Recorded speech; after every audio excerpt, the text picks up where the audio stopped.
మీకు తలకాయ కూర హోటల్ స్టైల్లో ఇంట్లోనే ఇలా తక్కువ మసాలాలతో టేస్టీగా అదిరిపోయే రుచితో చేసుకోవచ్చు.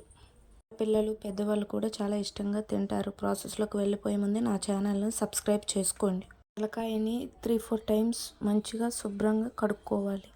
తర్వాత ఒక బౌల్లోకి తీసుకొని కొద్దిగా పసుపు, కారం, ధనియా పౌడర్, జీలకర్ర పౌడర్, సాల్ట్, కొద్దిగా మటన్ మసాలా ఉంటే వేసుకోండి, లేదంటే చికెన్ మసాలా అయినా పర్వాలేదు వేసుకోండి. కలుపుకున్నాక కొద్దిగా అల్లం వెల్లుల్లి పేస్ట్ కూడా వేసుకొని కలిపి పక్కన పెట్టుకోండి.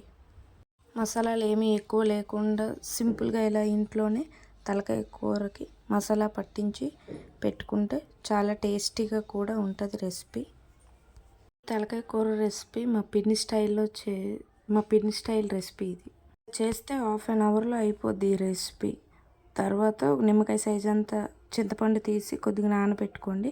తర్వాత స్టవ్ మీద కుక్కర్ పెట్టి కొద్దిగా 2 స్పూన్స్ ఆయిల్ వేసి కొద్దిగా ఆనియన్స్ వేసి పచ్చిమిర్చి కూడా వేసి వేయించాక కొన్ని ఆనియన్స్ పేస్ట్ చేసుకొని ఆ పేస్ట్ పట్టించి అది కూడా దీంట్లో వేసి కలుపుకోవాలి. థిక్ గ్రేవీ కోసం బాగుంటుంది టేస్ట్.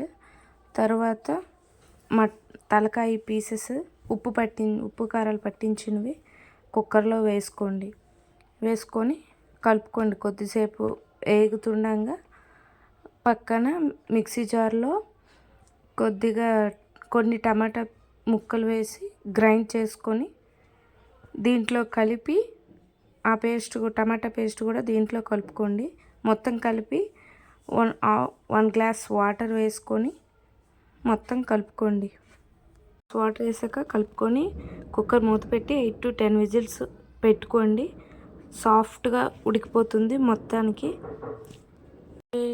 బ్రెయిన్ ఉంటుంది కదా, ఆ బ్రెయిన్ కూడా వాష్ చేసుకొని ఇది ఫస్ట్ ఉడికాక దీన్ని మూత తీసి ఆవిరంతా పోయాక మూత తీసినాక ఓపెన్ చేసి బ్రెయిన్ కూడా ఉంటుంది కదా, బ్రెయిన్ కూడా దీంట్లో వేసి కొద్దిసేపు ఒక 10 minutes ఉడికించాక కొద్దిగా చింతపండు రసం, ఒక చిన్న నిమ్మకాయ సైజ్ అంతే బెల్లం కూడా వేసుకొని రెండు మిక్స్ చేసి ఒక 5 minutes ఆర్ 10 minutes ఉడకనివ్వాలి.